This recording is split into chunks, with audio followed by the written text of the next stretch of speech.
Welcome back to another segment of Behind the Scenes of the Waltons. Today I'm going to be talking about the episode from Season 8, The Medal, when both Mary Ellen and Corabeth find themselves in a new sort of romance, for better or worse. If you're enjoying these, please do hit like, subscribe, and feel free to share them with other people you think might enjoy. One of the core themes of this episode is prejudice, racial prejudice.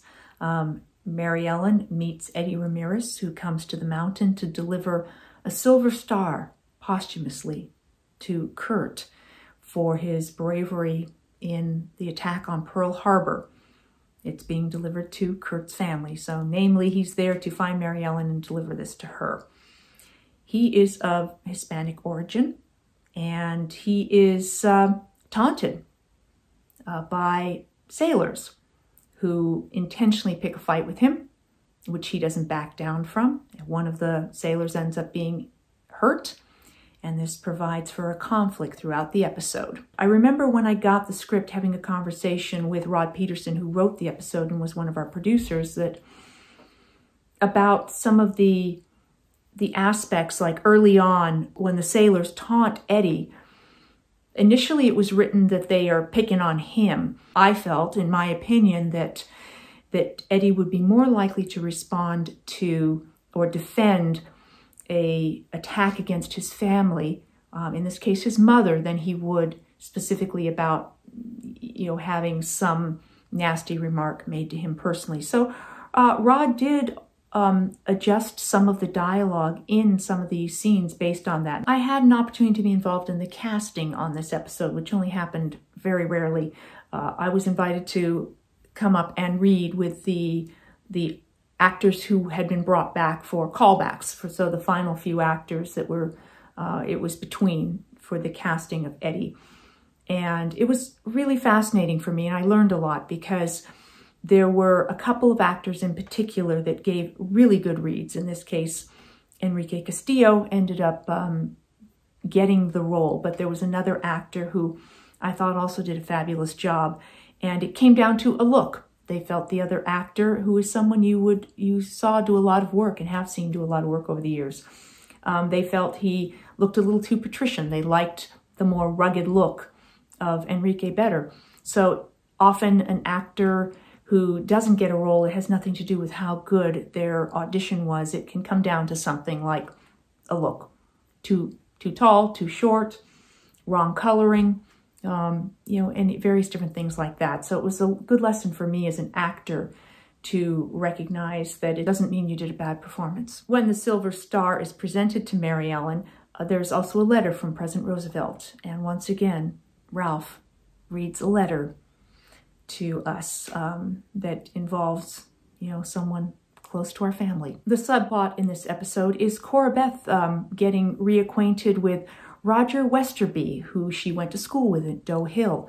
And he had a huge crush on her back in the day, and now coming across her again, he is really trying to rekindle that romance. And Corabeth is very torn because he offers up romance and poetry and things that she craves in her life but doesn't necessarily share with Ike. And so she is very tempted by this suitor in her life who is also married, and they both have to deal with what do they do about this attraction. Some fun scenes with John Curtis. In this case, John Curtis gets a lollipop, and John Curtis is sucking on this lollipop during this scene. And I remember any number of times dealing with whether it was candy canes or peppermints or lollipops that I would get drooled on while I was holding him. It just went with the territory. But I do love in these shots when suddenly he wraps his arms around me, which is very, very realistic for a child with its mother, but it touched me to feel that he felt comfortable enough with me to deal with me and interact with me in that way. So sweet. I enjoyed watching this just brief slow motion riding sequence.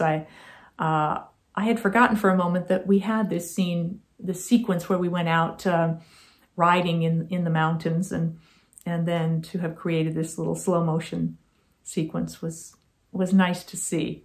Another recurring aspect of Mary Ellen's character, she, in The Genius, poured water on, or squirted water on Lyle. In this case, she pours water on Eddie's head in an attempt to get him to lighten up.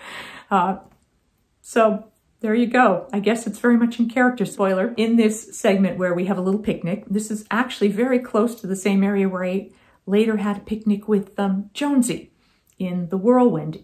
In this case, we're a little, I think, closer over to Ike's store. I think we're across from Ike's store because of those mountains that are there, those fake mountains. And in this case, they brought a log in. So there was a greens department on Warner Brothers. And so if you needed bushes or trees or anything like that, they had all those sorts of things that could be relocated.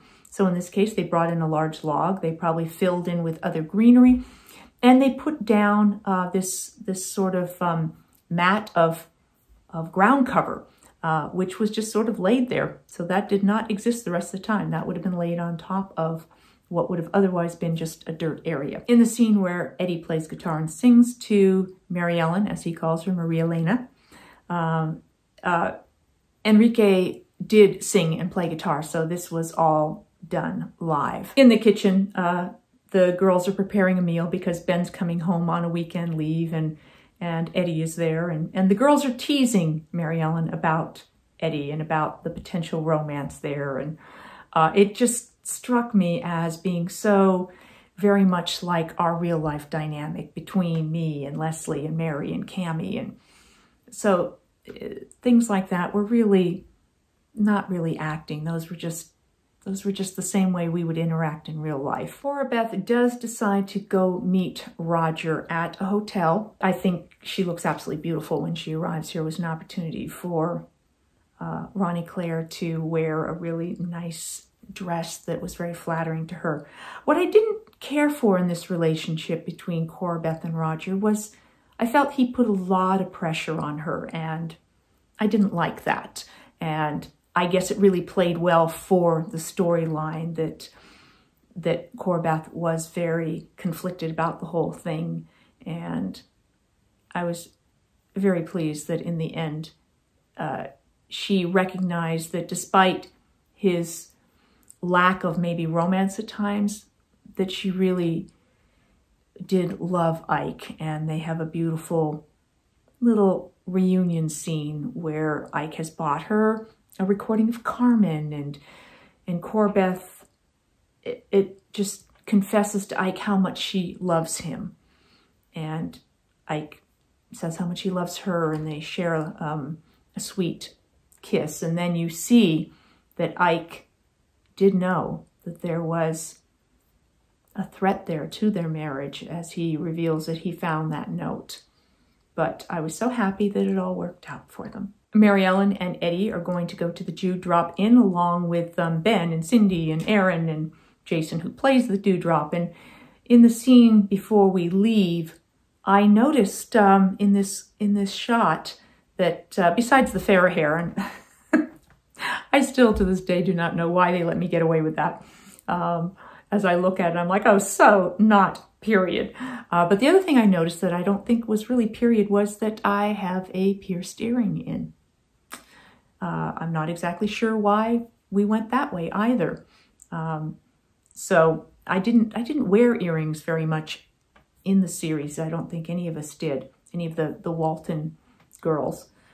So for some reason, they decided it was okay for me to leave in a pair of real pierced earrings. I loved how this episode finished out with, at the Dewdrop-In, Eddie and Jason are playing music, and then when the sailors come and really present another threat and try to pick a fight with Eddie again, that he successfully reasons with them. And rather than creating an adversarial situation, he invites them to be on the same side and fight the common enemy, and that he will be there to have their back. So just a great message. And then an unusual moment at the end of the episode where rather than the good nights happening outside the Walton house, we end the good nights on Godsey's store. So I hope you have enjoyed this segment of Behind the Scenes of the Waltons about the medal I will be back with more behind the scenes of the Waltons and more Ask Judy. Thanks for watching.